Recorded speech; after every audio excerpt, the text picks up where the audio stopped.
Hey guys, how's it going? How's it going, everyone? Happy Saturday. I almost said Friday. It's Saturday. But welcome. Today we're just going to be hanging out and chilling just for a little bit. I wanted to get on here and talk with you guys live and just see how everybody's doing out there. I wanted to start this video out by saying something a bit different because I don't get a chance to really do this very often. I want to thank you guys for everything you guys have done. Uh, all the years of support, all of the years of friendship, and just everything you guys have done for me. And I appreciate that. I started this channel with absolutely nothing. And I thought I was nothing. And I thought the channel was, you know, just, I didn't think I was very good at this in the beginning. So, um, it's cool that everybody has just come along, and I've met so many people. I've met so many of you guys, and I just appreciate you guys. And so I want to start the video off saying that, as I don't feel like I say that enough. And I do. I appreciate all y'all. Ian, Corey, you guys are in the chat right now. What's up? I appreciate y'all. You guys are my friends, and thank you guys for everything you guys do. You guys are very special people, all of you. So I appreciate that. And I hope everybody is having a great Saturday. Um, I try to be, I guess. I try to stick out a little bit, but I just hope everybody's having a good Saturday and just living it up, man. Just enjoy the weekend because it goes by too fast. Um, Other than that, I do plan on surfing around and checking on Arrow and other places, see if there's any sales going on, and we'll see. I gotta wait though because I got a big giant pre-order that I still haven't even. It still hasn't come out yet, and it won't. It's weird. It'll come out in portions. So like the Psycho 4K set, I'll probably get billed for that like at the beginning of September, and then October I'll get billed for Hellraiser. So still gotta wait. That's like the biggest purchase I ever made was on two giant 4K sets, but they're limited. The things they came with were pretty cool looking, and I'm a big fan of both franchises. So it was, in my opinion, it was a must have because I love the Psycho films and I love the Hellraiser films. Um, but also, I went to the mall today. Not only did I go to the mall, but it's a mall and an arcade next to it, and we were celebrating my friend's birthday, and it was a lot of fun. Played some games, hung out, walked around the mall for a little while. Went to Fye, and it's a pretty cool place. It's a little too high priced for me, but it's like uh, cool they have places like that. Although I was looking at the prices and I was like, man, they're like doubling the price of everything in here. So I had to like chill out. But I did have some 4Ks in there though. Like if you want to get a Halloween 4K with the slipcover and everything, they have them in there for like $34 a piece, I think, which may be around what Walmart was charging. Remember at one point Walmart had the Halloween 4Ks and they were charging 30 something dollars for them a piece. So I don't really know if it was where you're saving money or you're not, but it's there. The deal's there. I mean, so a deal's there. I don't know if it's the deal, but a deal is there. But yeah, it's been a pretty busy, fun weekend. I got my ears pierced on Friday. My friend Colt got a nice, really cool looking tattoo. I'm pretty sure he doesn't mind me showing it here to you guys. I'll just try not to show his face. Well, I think you guys have seen his face, but then we want to show off his tattoo here. My friend got a real badass Jason tattoo. Look at that. That's Colt's tattoo. And while he was getting that, I got my ears pierced. So it didn't hurt.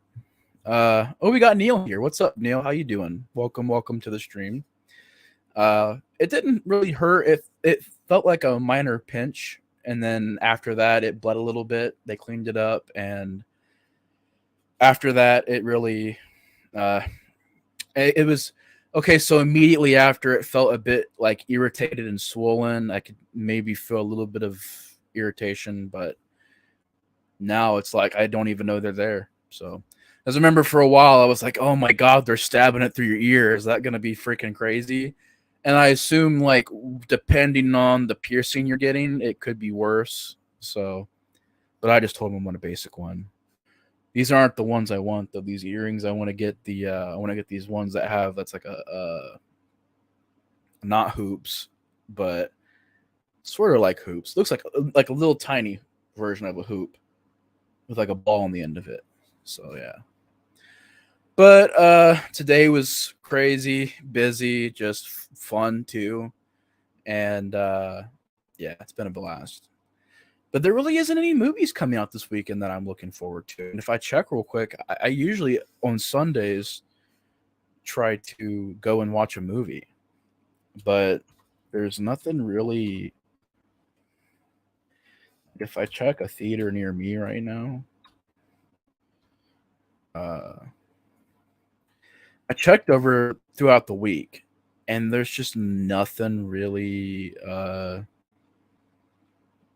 just happening. I mean, I think there's for some reason the Barbie movie's still in theaters. And I know Blue Beetle is like the big DC thing. I don't care. It doesn't look good to me. I know a lot of people say it is, but I just didn't think it looked good. They did put the Super Mario Brothers movie back in theaters. Not the old one, but the new one. And I have heard they're going to put a 4K version of the 90s Mario movie back in theaters, which is pretty neat. They do have Jurassic Park 3D. I have the Blu-rays here. They look fantastic. It's like one of those things where, I don't really want to see it in 3D, and I just don't, I have them. So it's like, now they're doing a showing of like Rosemary's Baby or The Exorcist or, something like that. I'll go see those. But Jurassic Park, I can see that here. It doesn't bother me.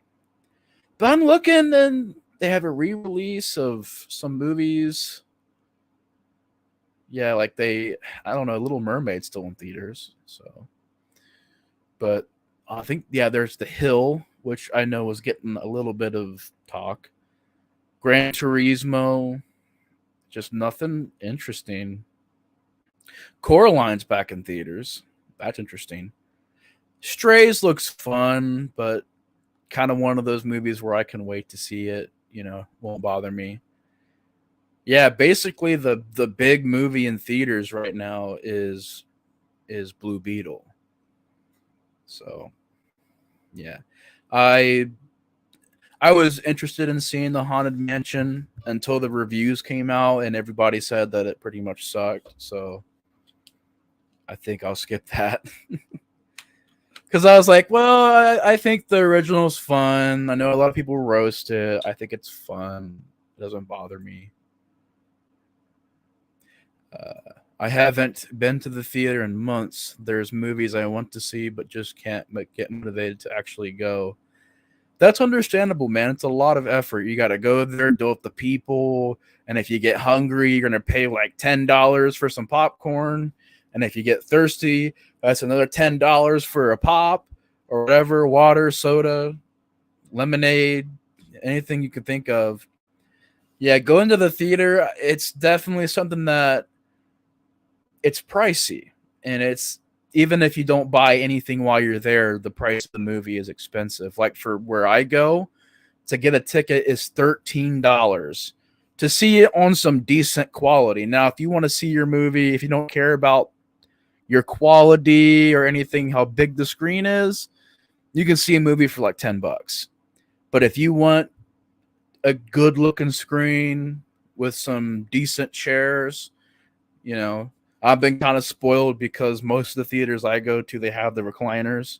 So I'm like, yeah, ever since I found those. I'm like, give me those, man. I'm not going back to the old school seats ever again, man. I'll always take the freaking, because I had a theater near me growing up where I used to live, and it was a like dollar theater, and so you'd go there and watch brand new movies for like $5 a piece, and it was great. They had like the House of the Dead arcade there, and so we used to go and watch movies there. It was just like the screen was basic, the stereo was simple, and the chairs were simple as well. It wasn't anything crazy, but it was like an old school throwback, totally 90s theater with just awesome. I love vintage stuff. Even back when I was a kid, I loved VHS tapes and watching the old school commercials from the 90s and 80s. And yeah, I love vintage stuff. But now if you go see a movie, it's just expensive. It becomes a lot. So I'm trying to enjoy it while it lasts, because I'm pretty sure eventually it's going to get to the point where I can't watch movies like this much. But it's one of those things where there's events, there's movies that I think deserve to go. Like, I will say Oppenheimer, it's not as good as I think everybody else said it was, but I liked it. It was good. I enjoyed it. It's definitely something I think you should see in the theater. It's a big deal movie. It's a blockbuster, as they say. So, I think that was a very big one. I think Endgame was definitely one that sticks out for a lot of people. Straight Outta Compton, seeing that in the theater was amazing. Because I knew nothing about anybody from NWA or anything. So that movie was sort of my introduction to a lot of those artists. And so after that, I was able to go back and listen to a lot of their stuff. But that was an experience, a packed theater, and it was good. Same thing with that Queen biopic, Bohemian Rhapsody. When it got to the scene where everybody was like singing along to Radio Gaga at Live Aid and the whole Live Aid experience, seeing that in IMAX, it was amazing. And in the theater, we were all singing the songs. Well, I was trying to. I was like, oh, I know Bohemian Rhapsody. I don't know Lady Gaga. Not Lady Gaga, my bad. I don't know Radio Gaga, so I'm just going to kind of, dance along to the beat. But it was definitely an experience, man. There's a theater going. There's seeing a movie in the theaters, and there's having an experience while watching a movie at the theaters. And it's two different things to me. Like, I love Evil Rise. I liked it a lot. But it was nothing. The cinema experience was nothing like the remake. The remake, I think the stakes were a lot higher for that remake, because everybody going into it was just like, it's going to suck. It's terrible. It's going to be awful. How dare you remake the original Evil Dead? Everybody was tearing it down.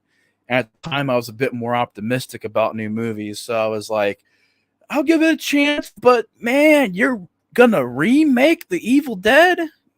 Really? Like, that's a huge undertaking. Just like Texas Chainsaw Massacre, you're going to remake that? Like, wow. Takes a lot of guts to make that decision. But it was an experience. That Evil Dead remake ended up being one of my favorite, probably the best horror movie theater experience I ever had, because it was the only one that elicited that kind of reaction where people were screaming and popcorn was going everywhere and pop was flying everywhere and people were gagging and, about to throw up, and people were screaming and freaking out and leaving the theater and trying to come back in. And as they're walking in, another jump scare happens and they run out of the theater, and everybody's it's just, if you know the opening of Scream 2 in the theater, minus all the Ghostface stuff, but just how chaotic that theater was, and people running around and, screaming and cheering. All of us Evil Dead fans were loving it. And I remember standing up and going like, wow, like they got it freaking right. They did it right. And I can't believe they pulled that off. Because at the time, horror movies were like The Conjuring and Insidious and Paranormal Activity. So that's all they were making. And so you had Sony making that remake, and it's like, wow, you have one shot. You have one shot at this, and if you mess up, it's done. I have the AMC A list where I can see 3 movies in a week for $20 a month.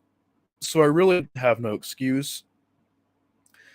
I just got out of the habit of going every week. Yeah, the A list pass is pretty cool. I don't have it anymore, but I did. And it's pretty cool. You're able to get discounts on stuff. But doesn't that discount your drinks and stuff too? So it's a pretty good deal. I mean, if you're going to the theater, it probably would be a good investment for me because in a way, I'm paying way more money to go to the theater than I would be if I were to have that. Because, but I don't go to AMC that much. I go to AMC very rarely, because the AMC isn't close to me. I mean, it's close-ish, but it's not close. So I gotta drive a little bit to get there. Reminds me of when Paranormal Activity first came out. Saw it the first time in an empty theater, except for a few people or an old couple, and it was so quiet you could hear a pin drop. Yeah. Oh dang. But that weekend, I saw it with friends to a packed theater who screamed and reacted to all the scares, and it was a much better experience. Yeah, I love that film's marketing, because I love how most of the marketing is just people in the theater reacting to the movie. Genius marketing, and that movie had an aura to it, where like this is felt real. Like I didn't. The only movie that I think did that before Paranormal Activity was maybe Wreck and Blair Witch Project. Because I remember when Wreck came out before quarantine, people were wondering if that shit was real. It's like, obviously, it's not. It's not fucking real. It's got possession and shit. But mainly the Blair Witch Project. The Blair Witch Project, even when I was a kid, I thought it was real when I first seen it. And that movie is at its best, not on Blu-ray, not on DVD, but on VHS tape. I seen an old school original like VHS tape. It was a combo tape. It came with Curse of the Blair Witch and the Blair Witch Project. And man, watch that movie on tape. Because even if you upgrade to Blu-ray, you're not it's shot on video. You're not gonna get much different. Maybe the frame rate gets increased a bit more, but you're not gonna see an incredible amount of detail. But on VHS, that movie's incredible. It's wonderful. It nails everything it needs to do as far as scaring you. The AMC near me is about 3 miles away, and it's pretty nice. Has an IMAX screen, 3 or 4 more large screens. Hayden's here. What's up, Hayden? How you doing? You're on a roll, man. You've been uploading tons of reviews on here and on Letterboxd, man. You're freaking killing it, dude. Great job. You too, Neil. You've been doing a lot of great uploads, man. I've been going back and watching. I watched your Viking Wolf review, your August Underground reviews. Went back and watched some of your older stuff and some of your newer stuff. It's good stuff. I also like how you did a video explaining the different formats, like 4K, Blu-ray, and stuff. That's very helpful because, to be honest, before like a year ago, I didn't really know the difference. I was like, all right, to me, DVD's down here and Blu-rays up here. I don't even know about 4K. But now that I'm like, okay, I'll get DVDs occasionally, but I tend to look for more 4K Blu-rays. So it's cool you made that video, man, and it's you've been making great content. So just want to let you know that too, man. But man, I got lost. Oh, yeah, Blair Witch Project. It's very realistic. When you watch it on VHS tape, it's very effective, and it's creepy. I don't even know the next horror movie that I want to go see in the theater, because I'll wait on Exorcist. I'll wait on what else is coming out. What's that other movie that's coming out? It's Exorcist, and it's one other one. Man.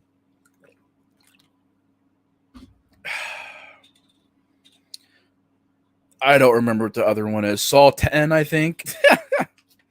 Yeah, I'm not gonna go see Saw 10 and Exorcist. I'm just no. Yeah, I did. I made a video talking about Bray and Terry Funk, and it's real sad. Bray had so much left to give, and he had so much talent, man. One of my favorite wrestlers from the new era we're in. He was just very creative. His promos were some of the best promos out there. His character was creepy and eerie and interesting and mysterious. A lot of wrestlers, they give you all their character up front, but Bray, he always held back a little bit. Like, I'll let you in, let me in. I'll let you in a little bit, and then I'll go back in the shadows. I'll give you hints. I'll give you Easter eggs. I'll let you figure it out on your own. Not just him being like, I am the Hulkster or something like that. It's very different. A lot of usage of effects and promos and just all kinds of neat stuff. Cool stuff from Bray. I'm gonna miss him. He was one of my favorite talents. And same with Terry Funk. Terry Funk is an absolute legend, if I can talk, but he's a legend, and he paved the way for the hardcore scene, and not only that, but paved the way for wrestling. I mean, without Terry Funk putting over guys in ECW and WWE and NWA, you know, you wouldn't have a lot of wrestlers becoming as over as they did. Terry Funk Terry Funk worked with Cactus Jack and Mick Foley through many, many years and taught them and really helped to get Cactus Jack's name out there, and going to Japan and just traveling all around the globe and sacrificing so much for the sport of wrestling. And I really do appreciate the fact that, he sacrificed so much, and, rest in peace to both those people, great people. Um, but yeah, if we're getting past horror, like newer horror films, I really don't know like what's coming out besides Saw 10 and Exorcist. I really don't. And I'm not really, I'll see them, but I'll see them at home. I'm not going to go and pay to go watch those movies. I'm just not. Um, but we'll see. We'll see what's going to happen. I'm hoping next year is better because, my God, 2022 was one of the best. I will say this: 2022 was one of the best years for horror. We had Smile, we had Terrifier 2. I think that was last year. We had, I want to say The Night House, but I'm pretty sure The Night House didn't come out last year. But man, like, even if I just pull up here horror movies of 2022.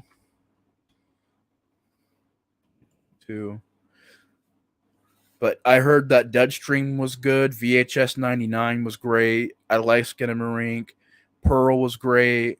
Terrifier 2 was fantastic. Smile was fantastic. I heard the new Hellraiser movie was good. I heard Nope was great. Barbarian was wonderful. I really enjoyed that. I loved X. So just, man, movie after movie. I really enjoyed Men from last year. That was a good one. I liked Men. That was a that sounds so wrong when I say I like men. Like, no. I like females, but I don't knock people that like men that are dudes. This is awkward. I like the film Men. There we go. The movie. Jesus. But I heard Bodies is good. You Won't Be Alone. I want to say I heard about that. I heard Orphan First Kill. It looked lame, but I heard it was actually decent. I heard Prey was good. So, I mean, it just keeps going on and on and on. Yeah. Halloween Ends was okay. Yeah. Great year. Watched Men about a week ago. I'm not sure what the hell I watched. Yeah, that's a bizarre one. That's a crazy one. Yeah, after I first seen that, I was reacting the same way. I love how A24 can do that. I love how they can just make these insanely out there horror films that make you feel uncomfortable and uh just bothers you, man. Gets under your skin. Get it under the skin. I didn't even try to do that. The white background. It's been a minute, man. I don't think I've seen you in forever. Got a question for you, Nate. Did you ever watch All the Walking Dead? I got to season 7 and couldn't get past it. That's where I stopped, was season 7. So I watched everything up to season 7, and I don't hate The Walking Dead as much as some people do, but I think it's actually quite good.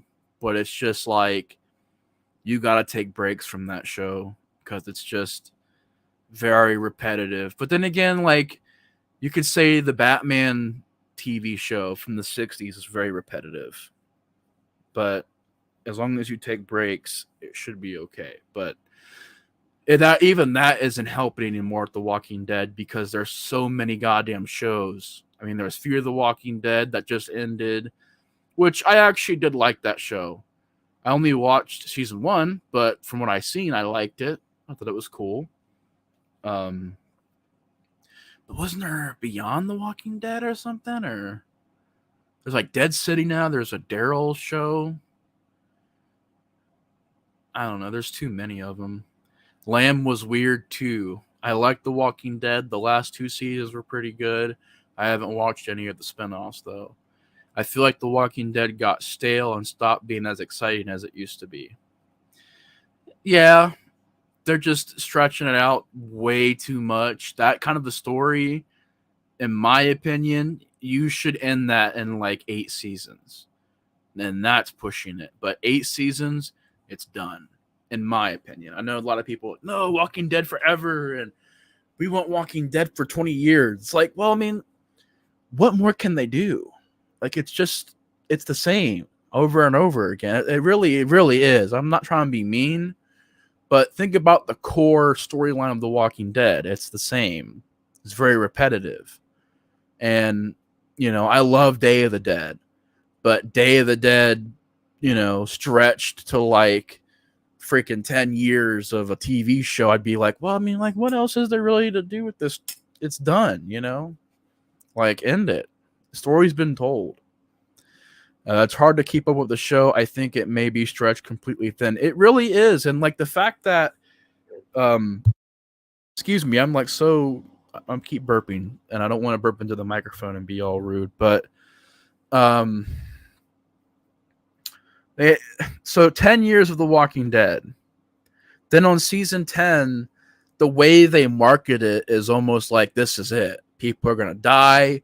It's over. It's done. And like not really anybody died. And also there was just like, oh, all it was a giant advertisement for other shows. I'm like, that's how you end 10 years? Not even 10 years. They ended that this year or last year. So 12 or 13 years of TV to end on an advertisement for other shows. And I'm just like, I get it. You want to make money. I get it. I'm not stupid, but you could have done it where that ended and just start the new ones.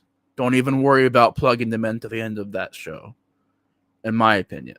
But then again, I haven't watched that season, so I can't really say much on it. But the way it seemed, it was just marketing for the other shows. And I know of people that have watched the final season and they've said that, yeah, it's just an advertisement for the other shows. So,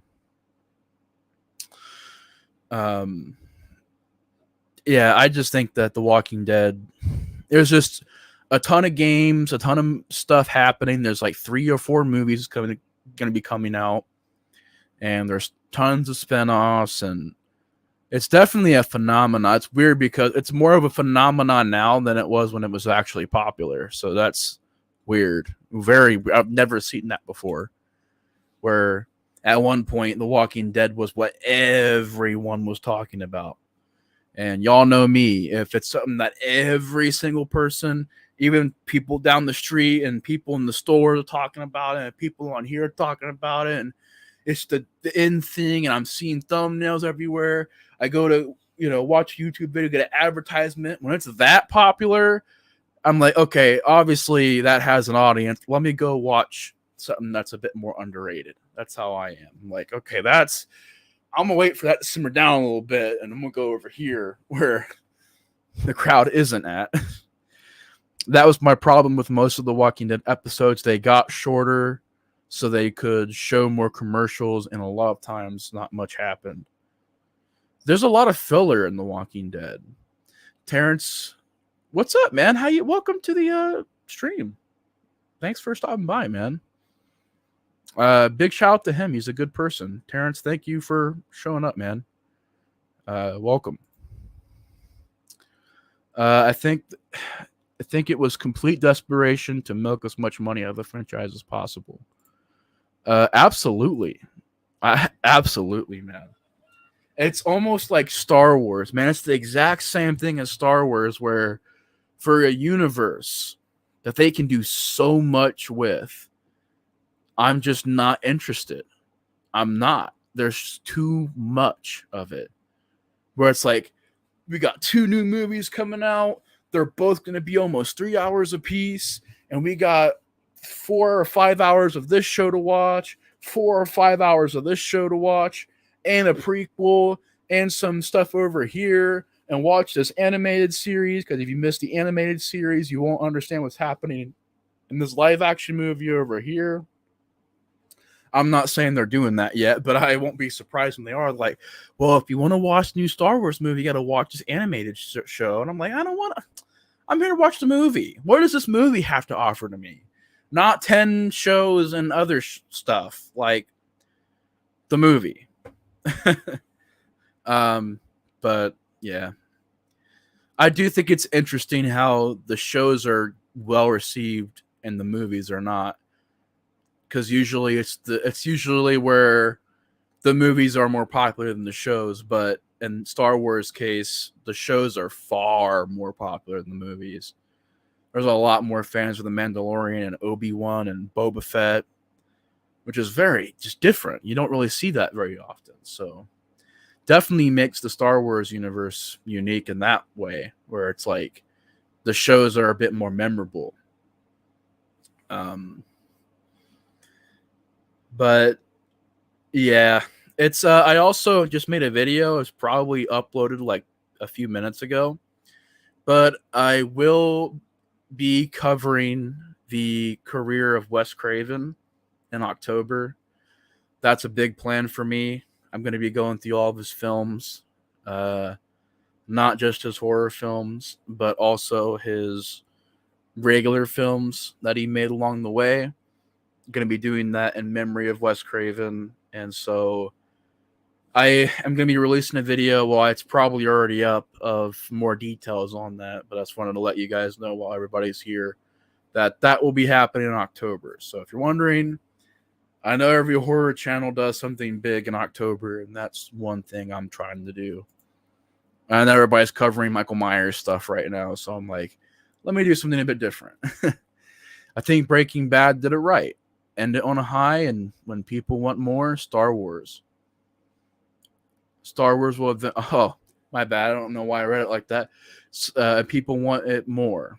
Exactly, because it makes it more watchable too. When you go back, like let's say you watch all of The Walking Dead, you're gonna go back and skip the bad stuff, because like, well, I'm gonna watch seasons 1 through 4 and skip 5, 6, and 7, and I'm gonna just watch a little bit of 9, and you're not gonna go back to it. With Breaking Bad, you're gonna want the whole journey, because it's a story and it's organic and it makes sense and it's not stretched out and it works. Star Wars will eventually fall on itself, kind of like collapsing star, ironically. Yeah, but it doesn't have to. It doesn't have to. And that's what's such a shame to me is like if Star Wars just like goes away, if it's not making the money it used to, which it's really not, if it's not as popular as it once was, which arguably it's not, if things start going downhill for Star Wars, I can see them pretty much saying like, well, let's give it a rest for a while. But I don't even know if that'll happen because with Star Trek, uh, with Star Trek isn't nearly as popular as it used to be. Like I didn't even know what Star Trek was growing up, and then the things I did watch, I wasn't really a big fan of. So it's like the fact that Star Trek has been going for 50 something years, 60 something years, pretty commendable. But if Star Trek can do it, I'm sure that Star Wars can. And Star Trek is far less. I hate to say it, and I'm not trying to diss Star Trek. It's just how it kind of is. Like, it's far less popular than Star Wars. So, Star Wars probably will be around on the property, the IP in general, which is something that's also annoying is today's focus on IP and just how, oh, well, this movie was made in the 70s and it was pretty popular. Let's reboot it.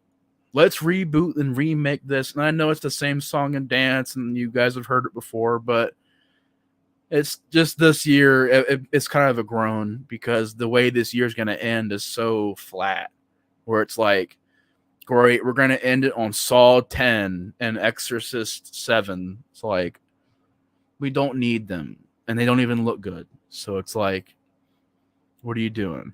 And then we got Marvel still trying to make Marvel movies and it's getting old. And you got DC trying to make some movies and it's getting old. And you got The Nun 2, which looks interesting, but at the same time, we'll see. That Conjuring universe, I've fallen off, and I've heard it's been pretty bad since Conjuring 2. Although I did like the Nun.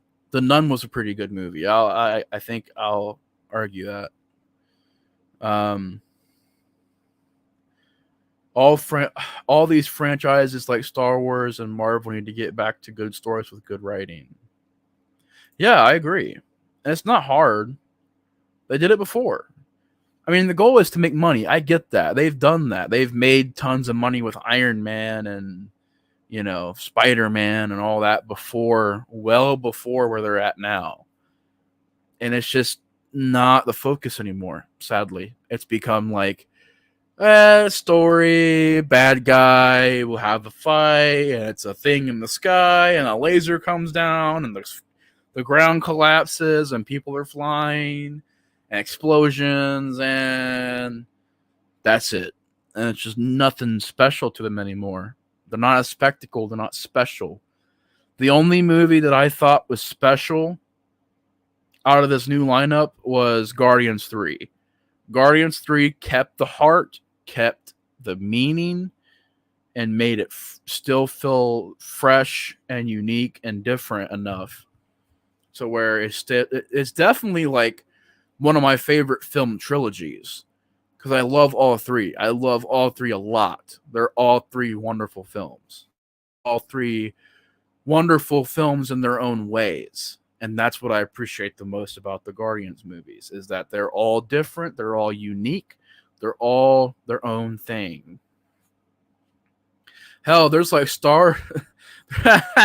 there's like 3 Star Trek series out now that I didn't even know about until I started looking around on all these streaming services. Yeah, and a lot of them look bad. Like I was like, man, they're starting to look real cheap. Freaking, they're over here like, guys, we're gonna have to cut the budget down halfway. Make it look, cheap as possible. We don't even care anymore. Yeah, Guardians movies are great. Sean, how's it going, man? Sean Blue Digital's here. How's it going, man? Welcome. Happy Saturday. There's no heart in the movies anymore from Marvel or DC. The movies they make seem to be complete cash grabs. They are, and I get DC's trying their best to move on from what they did before. The bad thing is this whole Zack Snyder era and everything that followed, the damage is done. And they're trying to refresh at the worst time because now the high is gone. Now that peak of Endgame was like 4 years ago. And the only one that came close to that was Spider-Man No Way Home. And it wasn't as big, but it was up there, you know, it was an event. And it's just like it peaked a bit more again, and it just won't, it's going to be hard to reach that again. And you know, they tried with Across Spider-Verse, and I really loved that movie, but I didn't like it as much as those movies. I like it, but not as much as those. It's not as good, not as special, because everybody's trying to do it now. And The Flash was going to be their end game. That was their end game. That was their No Way Home. Actually, more of a No Way Home than an end game. It was DC's No Way Home. Nostalgia. Let's bring back everybody you used to know. Let's CGI people who have passed away and use their face. And in my opinion, that's disrespectful. When you go back and you CGI an actor who passed away and you put him into your movie just for a cameo, just for people to go, oh my God, to me, there's no meaning to that. There have been some movies that have done it the kind of the right way. I don't really think there's a right way to do it, because to me, it's like they passed away, man. Like, let it rest. Let it rest, you know? Don't CGI them and use their likeness and make money off of it, basically, you know?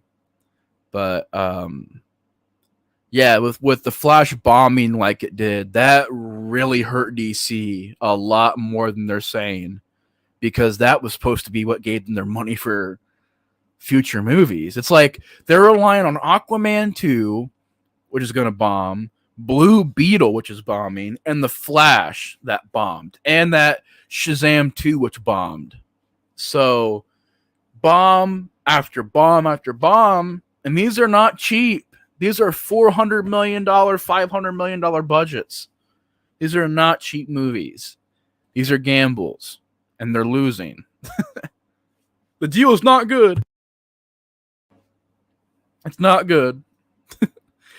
But yeah, it's like, why are you relying on Blue Beetle?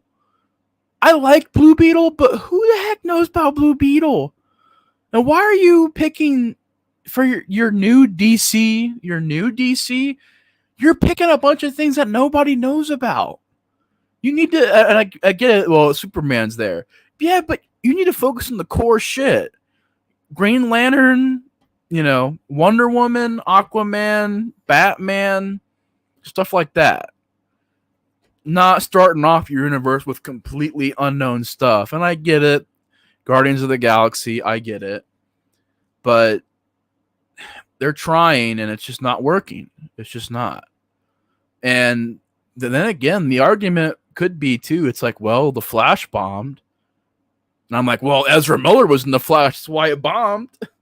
It didn't just bomb because, no, you know, everybody's like, oh, the Flash. There's a lot of reasons why it bombed. It bombed because people are tired of superhero movies. It bombed because no one likes Ezra Miller for good reason. It bombed because it looked bad. It bombed because they were desperate and like, oh my God, no one will see this movie. Let's go get Nicolas Cage and CGI him in there. Let's CGI some people from the 50s and 60s, and let's CGI Christopher Reeve in there and CGI Supergirl in there, and we'll bring back Michael Keaton and have him in the movie. It's just like, man, it was like a sad, desperate attempt at making money, and it didn't make money. And I'm glad it didn't make money. There's no heart to that. There's no effort to that. But yeah, that's a long, drawn-out response to that. Yeah, Ben, I have not seen any of the Star Trek shows. I've seen one movie, and I thought it was. I'm gonna be respectful about it. It was a bit too slow paced for me. It was slow paced, and I didn't get it. Yeah, that's Star Trek to me. I don't get it. It's not my cup of tea. It's like anime. I like anime as far as like Dragon Ball and Naruto and stuff, but people like watch this and this and this and this, and I'm like, that's just not my thing, man. I just don't get it. I like Star Trek Picard, but really it was because they brought back the old, the next generation characters, not because of the storyline. It wasn't that great. Yeah, I heard that was a disappointing show for the most part. The Orville is the best modern day Star Trek show. I've heard it's pretty good. An argument I would make for DC, Joker was a brilliant movie with Joaquin Phoenix. Yeah, it was, but it's only because it wasn't. It was the only one that was different. It was the one that wasn't $100 million to make. It was the one that wasn't supposed to be a hit. It was the one that DC was kind of afraid of, because when it was coming out, people were like, "Oh my god, it's going to inspire violence, and this movie's going to, trigger some stuff to happen in the society, and what's going to happen." And I'm like, have y'all not seen some other movies like Maniac and Henry and Taxi Driver? And have y'all not seen these? These are pretty decently big movies, especially Taxi Driver. That's way more effective at what it does than Joker. But I remember there was even a sign on the entrance at AMC, warning, you're not going to watch a typical comic book movie. This is meant to be watched by someone that's, are you okay? And they even asked me while I was getting my popcorn, like, are you sure you want to watch this movie? It's pretty. I'm like, yeah, get my popcorn, man. I'm gonna go talking about what? It's just a fucking movie. The hell? Yeah, it was such a ridiculous thing, man. Joker was excellent, mainly because it didn't feel like a DC superhero movie. No, it felt very, very different, and it's getting a sequel, which I can't wait for, honestly. Rockstar Games port Red Dead Redemption on PS4 and Nintendo Switch. I seen that. I was thinking about picking it up. I have to check out Lower Decks. I didn't even know that was a thing. It's like, what is that? Oh, it's Star Trek. But honestly, though, there is a lot of hope for stuff like A24, because A24, to me, they are constantly just trying to be different and trying to create stuff that you've never seen before. And even though some of them don't make as much money as they are projected or they're supposed to, they're still pretty successful with like Everything Everywhere All at Once, The Witch, The Lighthouse. These are really big movies. Bodies, Bodies, Bodies was a big one for A24. Talk to Me was a big hit. Yeah, AMC, I've seen a Serbian film. I think I Can Handle Joker. Yeah, it's like, what the heck, man? And it's like, the movie's not that bad. There's like maybe 3 deaths in the whole movie, maybe 4. But you know what I mean? It's not that gory. I think what it is people just aren't used to seeing movies like that. And we need movies like that in a time where everything is pretty and peaceful and happy and joyful and cheerful, and it's going to be all right. And it's always going to be all right. It's like, no, we need movies like Joker, like Taxi Driver, Henry Portrait of a Serial Killer, Maniac, Inside from 2007. We need these darker movies that come out and show you, like, no, it's not always. Let's just tell a bit of a different story. It's not always happy. It's not always cheerful. It's not always superheroes and comic books. Let's get to the real life stuff and have a bit of a message to it. But a lot of people today the mainstream audience isn't really used to that. We're mainly used to like superheroes and explosions and all that. And for that movie, it was a once in a generation film. It was important. It spoke to a lot of people. And obviously it was a very important film because of how much money it made and how popular it was and how quotable it was and how everybody was just talking about it. And yeah, love the movie. It's great. I'm a fan of it. So I think it deserves everything it gets. And I'm pretty hyped for part 2. If you're open for a review request, I'd like to hear your thoughts on about They Nest. It's a charming little movie about killer bugs. It's a great little comfort film and it's totally worth your time.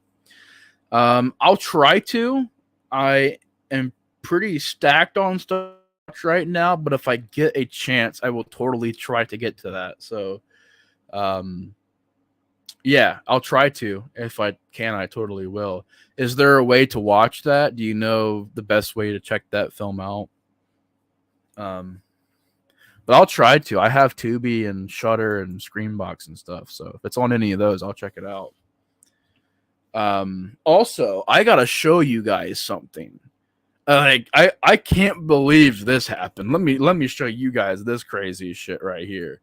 Hold on, y'all. I'll be right back. Let me show y'all this crazy shit.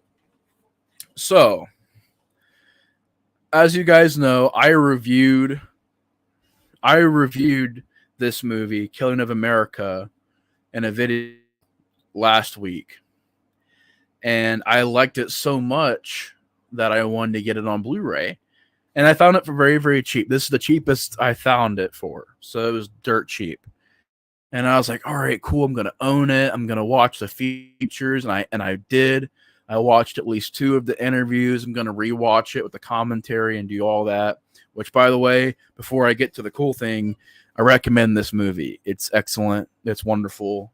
It's a documentary. It's pretty dark. It's disturbing. It's horrifying. But it's worth it. However, this and again, this could be fake. I'm not sure. I don't have it confirmed yet. But I think I got sent a signed copy of this movie by Sheldon Rennan. See that right there? Sheldon Rennan. And I looked up pictures on other Blu-rays and they don't have that on there. And maybe it's fake. It could be forged. Anybody could have wrote that on there with the fancy little marker. It probably isn't him, but if it is, that is cool. I got sent a signed copy of this, and I didn't even know, I didn't even notice it for a while, and I was like, wait a minute, is this signed? Because I had a George Romero VHS clamshell, and it's signed, but it's printed. It's on the cover, so it's not a real signature. So I was like, oh, maybe. But I'm like, no, there's no way. Because it's not on any other releases. And it's the silver marker and everything. It's like it was actually signed by the director. So I hope it is. I don't know if anybody else out there can help me out with if that's real or not. I tried to look up his signature to compare them, but I couldn't find any people that had the signed stuff from him. So yeah, that's pretty cool. I hope it's real. You should check it out. I really enjoyed it. It's very easy to watch. Just flies by. I love movies like that. That's cool, man.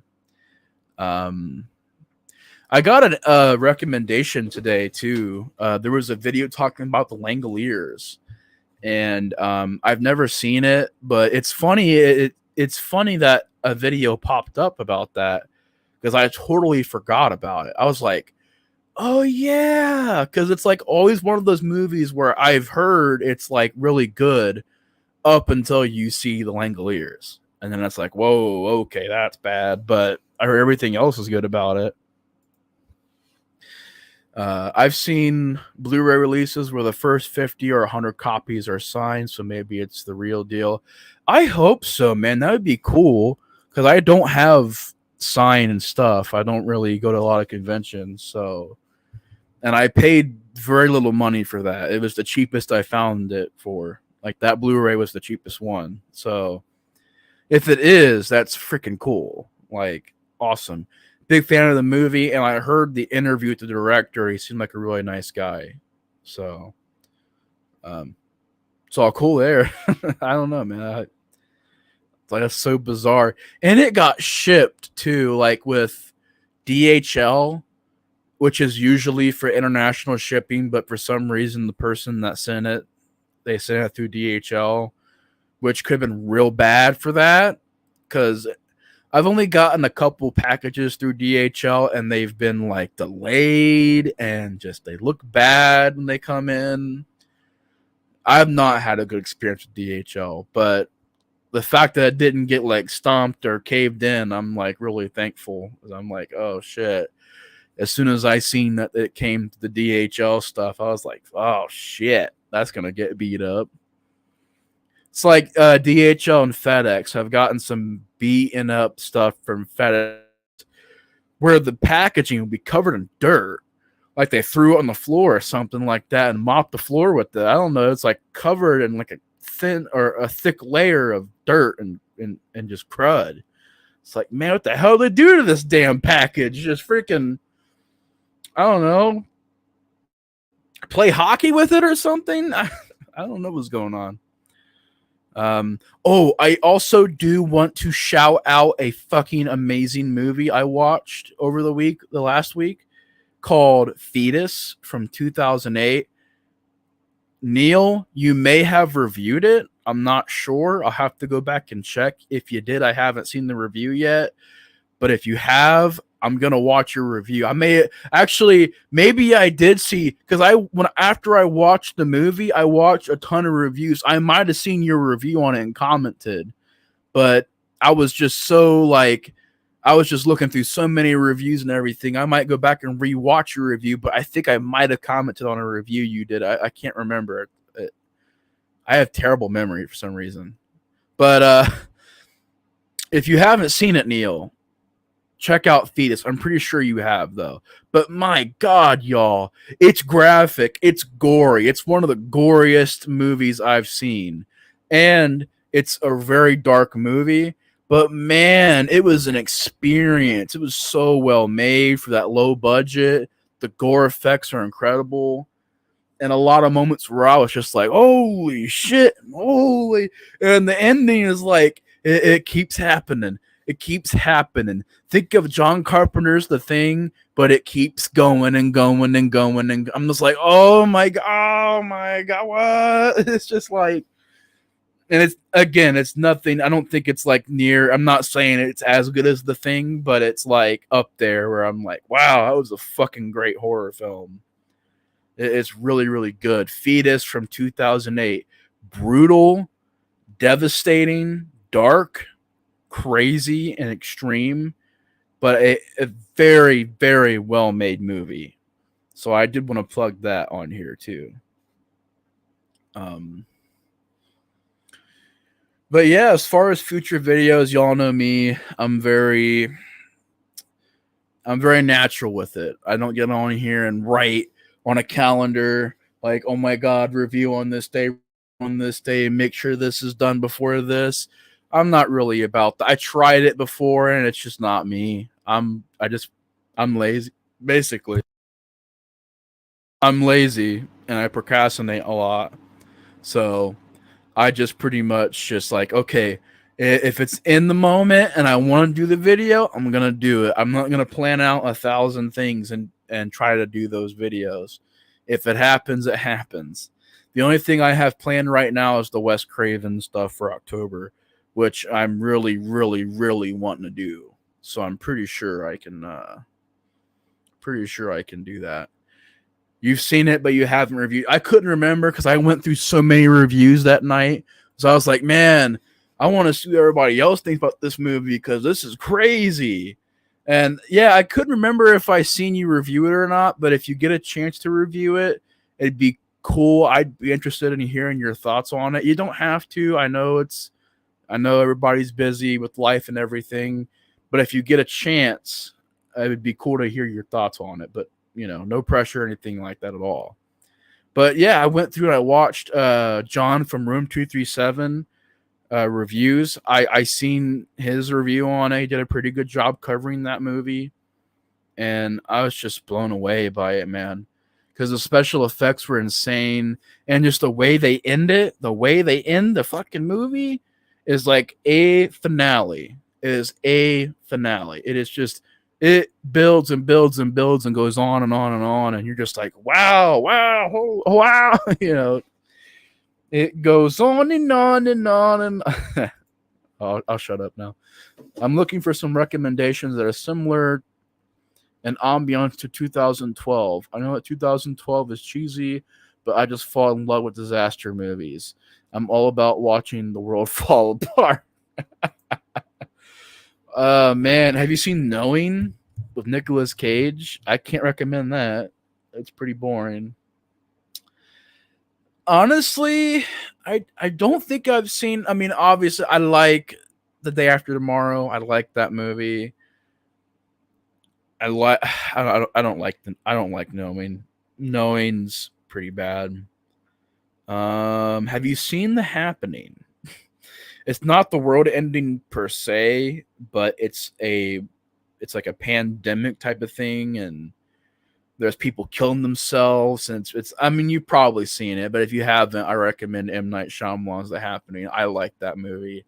And yes, it is fun, but I also just generally like the movie. I think it's pretty decent. Hmm. But like, oh, War of the Worlds, the only one I've seen is the Tom Cruise one, and I like that one, so I'll recommend it. I know everybody's like, "What? Tom Cruise one you recommend? What? Hey, buddy, that's not cool. Hey, chill out. I haven't seen the original, so relax. Maybe if I see the original, I'll be like, no, watch the original more. But I haven't seen it, so don't shoot, man. Don't shoot. I'm just recommending some movies, y'all. Y'all are cool though. I don't have to worry about that with you guys. You guys aren't like that, where it's like, oh my god, different opinion. I guess the last disaster movie I watched was Moonfall. It was okay. That was the last one they tried to make the next like big blockbuster, but it ended up being a failure, bad failure for I think was it HBO. HBO has it, so was it Warner Bros. It was a bad bomb for Warner Bros. That was Warner Bros. I kind of feel bad for them recently, man. It's just like none of the DC stuff is working. That bombed. The only movie that I can think of that, well, I don't know. Who the hell owns the rights to these movies, man? Which, by the way, best current blockbuster, enough said, was this Mutant Mayhem. I actually kept the cup. I don't ever do that, but I kept the cup because I'm like, I like this movie a lot. So, but who owns the rights to that? Because it's on HBO and Paramount, and it's owned by Nickelodeon, which is owned by Paramount, I think. So Paramount, does Paramount own those? As Warner Bros. Has the original movies. Maybe what it is Paramount owns the first 4 movies, and everything after they own Paramount. Or no, I didn't mean Paramount. I meant Warner Bros. My bad. Maybe Warner Bros. Owns the first 4 movies, and Nickelodeon / Paramount owns those. I don't even know who owns those movies, rights wise. Hey, I like most of those Tom Cruise movies I've seen. Hey, I like Tom Cruise. I'm not gonna say he's a bad actor. I like Tom Cruise. I don't understand the hate. He's a decent actor, man. Leave Tom Cruise alone. All he wants to do is laugh uncomfortably and be crazy and out of his mind. Leave the guy alone. I don't think he's hurting anybody. I hope he ain't. But somebody check his basement. But I don't think he's hurt anybody. But he's just crazy. He's just crazy. He's just batshit crazy. But I don't exactly. Exactly. Let him live. He's fucking a millionaire. He's a millionaire. He's crazy. He's out there. Speaking of Tom Cruise, though, I do want to see Eyes Wide Shut. And the thing is, I own Barry Lyndon and I own Dr. Strangelove. I still haven't seen those. But I don't know. Something's telling me I just want to see Eyes Wide Shut. I don't know. It's always a movie that's brung up. It's always talked about. I'm like, well, do I want to see Eyes Wide Shut? I mean, I guess I do. It's a pretty big movie, and it's Kubrick. So I don't know if anybody out there knows about that. Though I don't, if it's good or not. Uh, the Mission Impossible series is just the greatest collection of cheese. You have to love it. I'll take it over Fast and the Furious.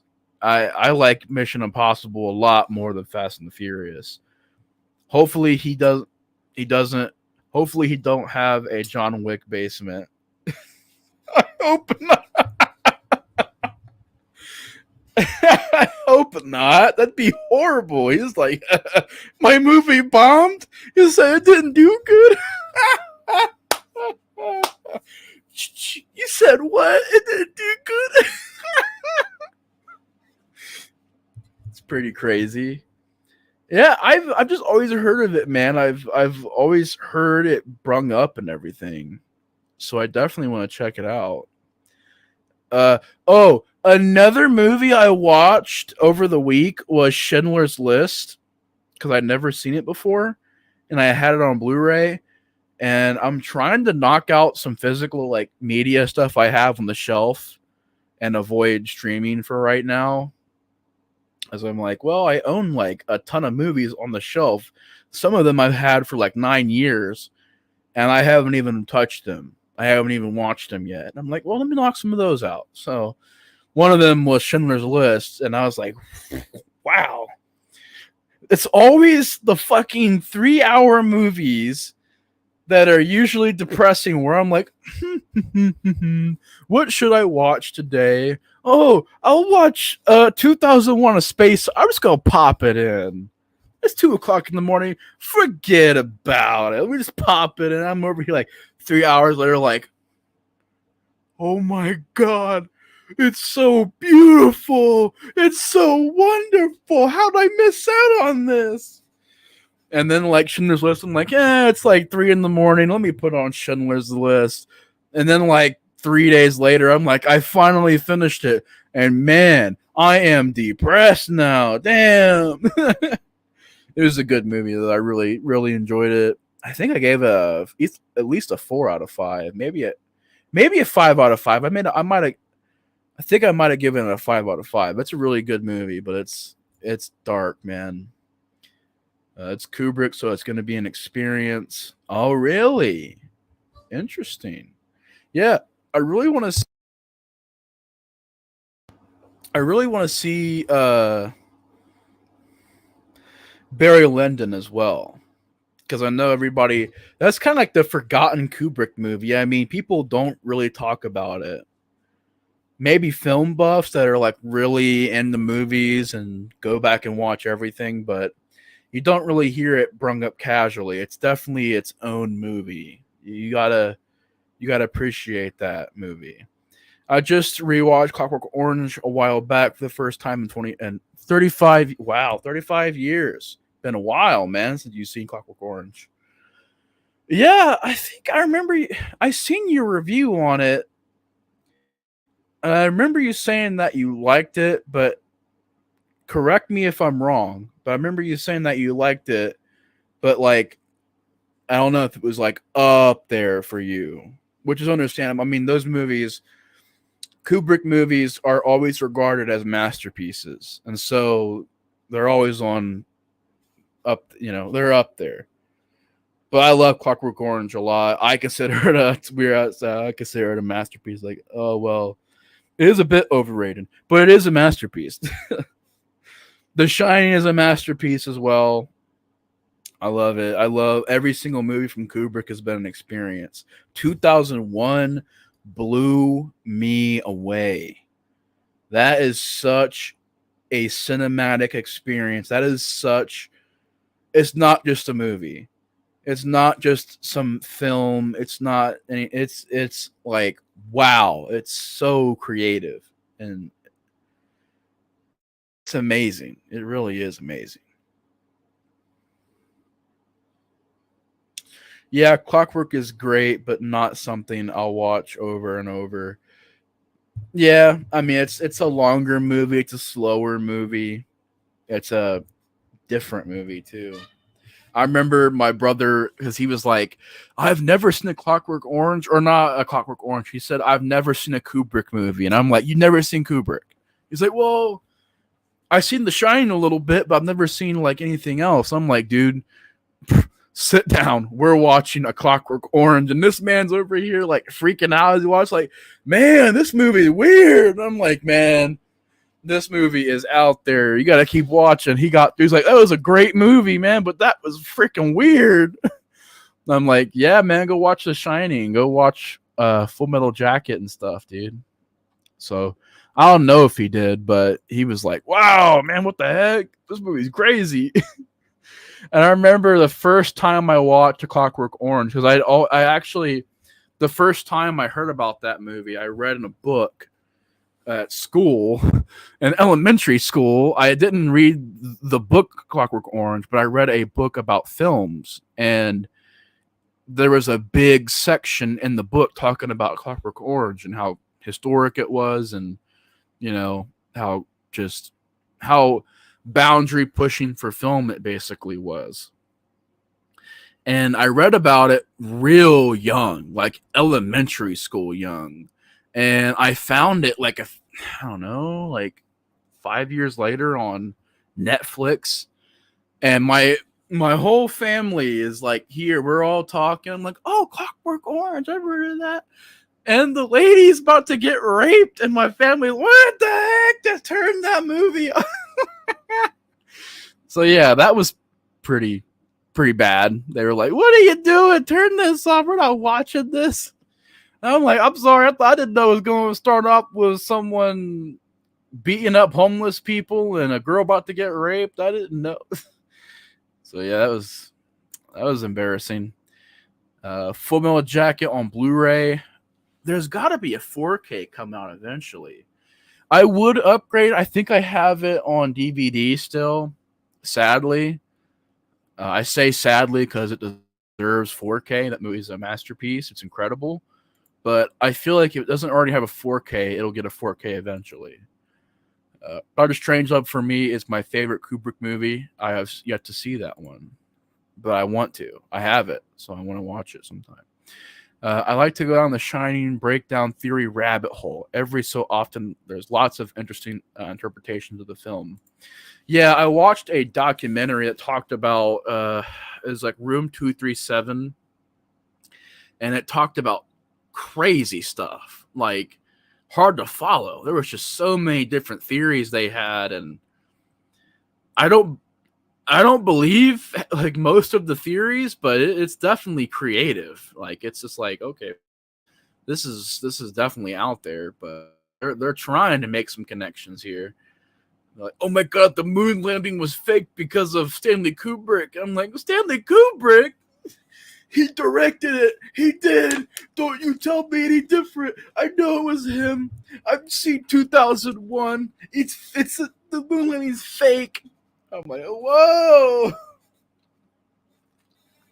Whatever you say, man. I don't think it is, but goddamn, relax.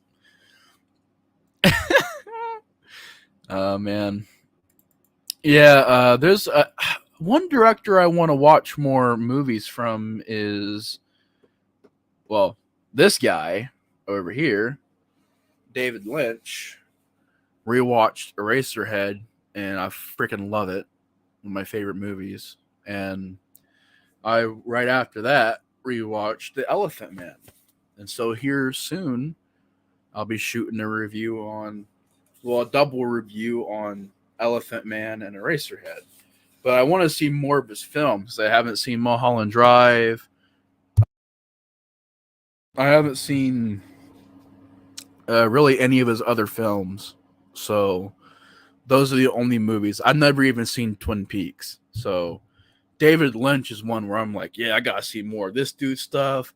Lars von Trier, uh, Gus Van Sant, uh, David Fincher. I love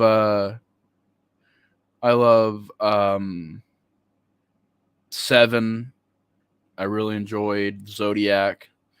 Never seen Fight Club. Is that a bad thing, guys? I don't know. If you have your IMDb watch list to hand, will you share some movies that are on there? I don't have any of that on IMDb. I just pull it up, mainly for my reviews. I just kind of pull it up and use it as a reference to look at information and directors' stuff, their filmography list, and all that. I don't get the whole full IMDb Pro stuff. I do have Letterboxd. If you check my channel in the About part, my Letterboxd and Instagram is in there. So if you guys want to follow me on there, guys, make sure you follow me on Instagram and leave a like on the video and click the bell. Okay, enough from the advertisements. We're done with that. But yeah, it's over there. If you guys want to follow me on Instagram or Letterboxd, the links are in my About section on my page. I don't talk about Fight Club because I've never seen it. Yeah. Good one. Yeah, a lot of people react like, you never seen Fight Club? I'm like, no, man, I've never seen it. I don't know. I just never have. I've seen tons of copies of it. Like, growing up, we had it on DVD and VHS, like multiple copies of it. I'm like, man, someone around here is a huge Fight Club fan because, god damn, we got like every single version of this movie. But I've heard that, you know, it's a big movie, and of course I want to check it out sometime. I went for a while without seeing Pulp Fiction, but whenever I did see it, I was like, yes, I get it. I get it, y'all. This is great. But not my favorite. My favorite Tarantino movie is actually Reservoir Dogs. I think Reservoir Dogs is his best movie, in my opinion. I like it the best. But that's a director where I don't even know if he made a bad movie. Like, I'm being honest. Tarantino, yes, in real life, he's a jerk. He's done things. He's said some really bad stuff and, has a lot of controversy. But as far as his movies go, like, I love The Hateful Eight. I love Django. I love Once Upon a Time in Hollywood. I love Death Proof. I love Pulp Fiction. I love both Kill Bills. I think I already mentioned The Hateful Eight. I didn't see Four Rooms or Jackie Brown yet, but all his other movies, man, I love all of his movies. I do have 5 copies of Chainsaw Man. I had the DVD Steelbook, the 4K, a regular DVD, and another DVD. So yeah, but right now I got rid of all those, and I kept my copy, the 4K they did. Dark Sky Films did a 4K of that, so I just kept that. I know there was a new I'm actually wanting to get a new 4K because that one, I think it's just a 4K scan and not a UHD 4K. Neil, help me out, man. I think a scan isn't as good as an Ultra HD, right? I'm trying, man. I'm just trying. Do you want my head to explode? That's like how all the new horror movie fans are. It's like, well, buddy, you only have DVDs, buddy. You got to get the Blu-ray. No, not that Blu-ray. You want the 4K, actually. Get the 4K. Do you want my head to explode, man? No, I'm just messing. But dang, that really hurt. My freaking headphone just caught my earring. I keep forgetting I got piercings, dude. It was like moving about. Yeah, guys. The fuck. Yeah, it's just a 4K scan. A 4K Blu-ray is a 4K scan, scaled down to HD, but UHD is the full 4K resolution. Okay, so I've seen the Ultra HD version of Chainsaw Massacre like available. Haven't upgraded it yet. I know it's basic, but they have a really cool looking steelbook where it's a white steelbook with the classic poster on it. I was thinking about getting that. I'm not wanting a huge giant fold out. The only exception, and I'm so mad that I couldn't get this, is in the UK. There's a really nice fold out 4K set of like a white and red color scheme of Chainsaw Massacre Part 1. And it's beautiful. And all we got was a little old steel book. I'm like, what is this? How do they get the freaking giant box set with posters and cue cards and all that? And we're over here like, well, here's a steelbook. It's like, I want the freaking steelbook. What the heck is this? It's the same thing with Exorcist. It's like, well, over here we got this really nice set, but you guys just get this really basic looking one. And it's like, what the fuck? Treat us equal. But I do want to get the movie in 4K, like full 4K HD, because I've had it on Blu-ray for a while. That's a 2014 Blu-ray, so I've had that Blu-ray for a minute. And I about freaked when The Last House on the Left got released on 4K. Just making sure I'm not freaking bleeding, man. That kind of hurt. Low key. I gotta be careful with these headphones. I don't think I am. But these headphones are like, if I move them really suddenly, they jerk my freaking piercings. But when I seen that Last House on the Left got a 4K, I thought it was the 70s one. And I'm like, how the fuck do they get a 4K UHD of that movie? What the fuck? But it was the remake. I'm like, okay, that makes a lot more sense. Corey, they need to do a double pack of Hills of Eyes and Hills of Eyes 2 uncut on 4K. Individual or a double, whatever you gotta do. Just release those movies on 4K. The remix of Hills of Eyes need 4Ks desperately. Why has I Know What You Did Last Summer gotten a 4K and not the Hills of Eyes remakes? Why? Those movies don't even have new Blu-rays. They have like the older ones. Like they haven't updated those in a while. Kubrick's here. Brian, how you doing? What's up, man? Thanks for stopping by. Yes, I would get that move. I would get that instantly. Those movies on 4K. Oh, okay. Well, it's good to hear from you again, man. I hope all is well. I know that tomorrow you're doing your guitar stream, and I'll try to stop by for that and listen in on the guitar stream for a little bit. Yeah, I have the UHD steelbook for TCM. It's from Dark Sky. Yeah, I'm cool with it. I mean, the only reason why I didn't get it because it was like $40. I was like, that Carrie 4K steelbook I got was like $20. So I was like, scale it down a bit and I'll get it. But 40 is a lot. Because I got Creepshow. Well, as far as steelbooks go, I got this for 20, which I'm glad I got. I got that for 20, and I got Carrie for 20, which to me is fantastic deals for 4K steelbooks. But Chainsaw, they wanted 40. I'm like, they'll have to wait on that one. I love the look of it. I loved how they went and used the classic cover art. I know some people didn't like that, but I'm like, I love that cover art, so you can use that all you want. That's freaking awesome. But I remember a guy did a video talking about his Chainsaw Massacre collection years ago. This is like probably 11 years ago. It was back when I first got on YouTube. And I think his name is Cinemaniac77. And he does a bunch of collection videos. He did like his entire Halloween collection and Chainsaw Massacre collection. And it was impressive. He had like Japan, a giant Japan box set, and Germany, and VHS tapes. And it was really cool. So Texas Chainsaw Massacre has a lot of editions. And I'm glad it's very available. It's very available. It's to the point to where you can tell someone, hey, go watch Chainsaw Massacre, and they can find it for free, basically. That's one thing I'm glad they did was they made Halloween very available. The first Nightmare on Elm Street and Texas Chainsaw Massacre, those are pretty much everywhere. You can find those movies anywhere you look. I picked up those steel books for Carrie and the Fog too. Yeah, they're steals, man. They're steals, and they're steel. Get it? I'm fucking stupid, I know.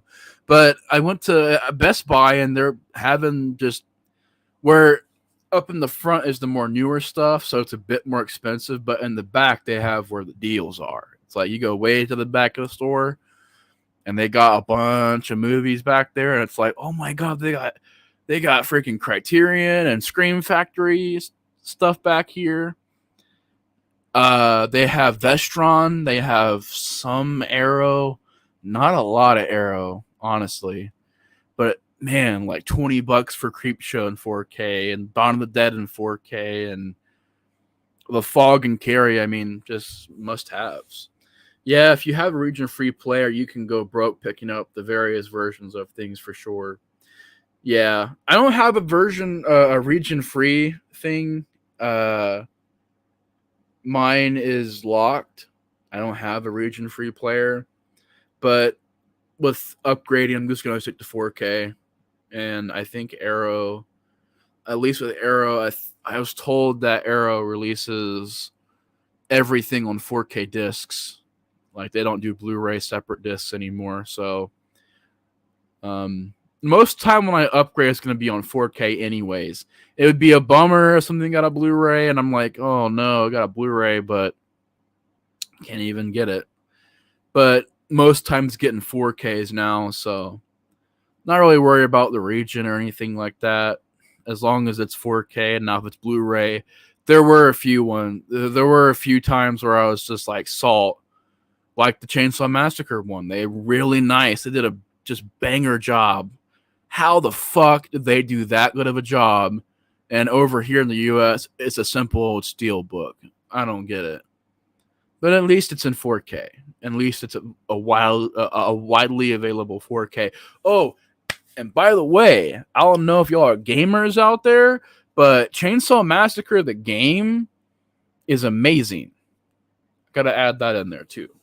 If you guys get a chance to pick that game up, it's pretty cheap too. It's not as expensive as other games, so it's good.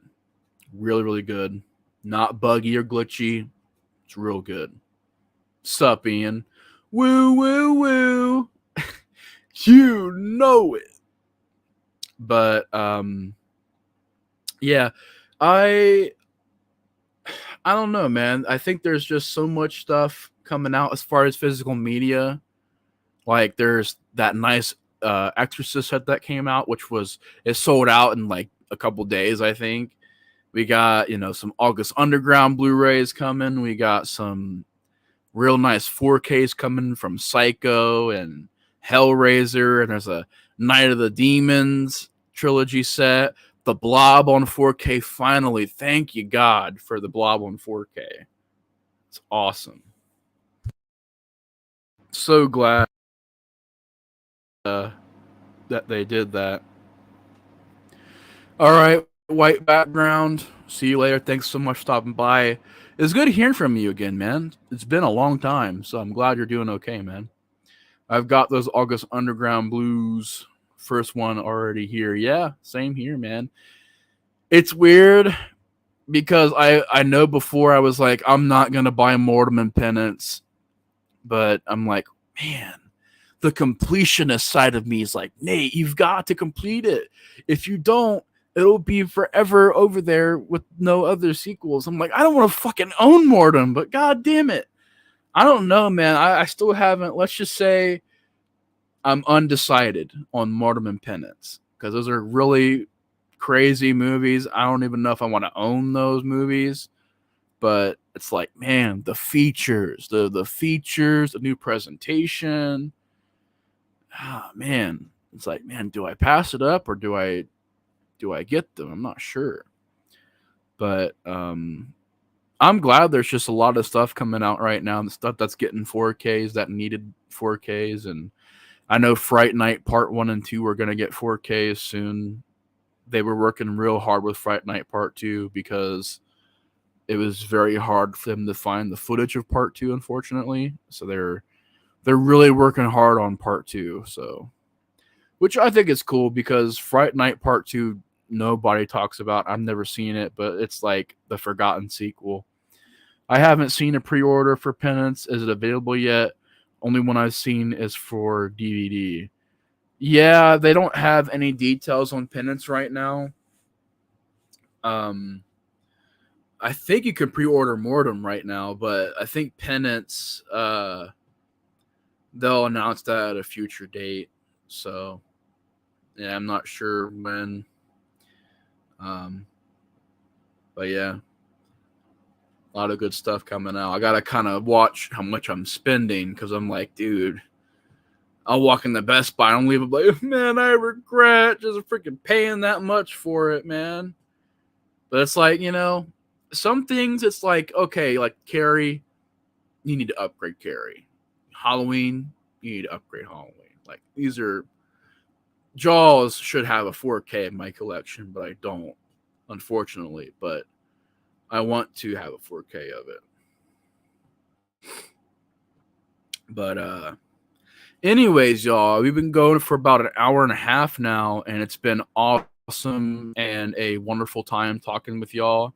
And I'm kind of getting tired, and I'm gonna kind of just chill, relax, and see what happens. But yeah. Anyways, guys, it's been a lot of fun. Thank you so much, Neil, for chilling and hanging out and talking with me tonight. The white background, and we had Ian here.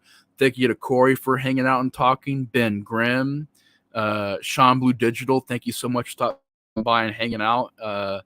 We also had Hayden was here earlier. Thank you so much, Hayden, for being here. And yeah, just all you guys. Thank you guys so much for being here and supporting the channel and checking out the stream. And I hope you guys enjoyed. And yeah, thank you, man. Yeah, it was fun. It was a fun time to chill and hang out and talk with you guys. But y'all have a great Saturday. The rest of your guys' Saturday, the rest of your 20 minutes of your Saturday, I hope was great. Hope you guys have a great Sunday and a great week of work or whatever. I hope your week is good.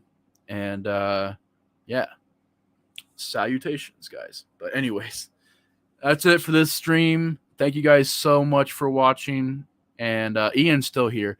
Thank you so much, Ian, for being here, man. I appreciate that. But yeah. Anyways, y'all, you guys have a good night. Take care. And the Explorer of Horror is out.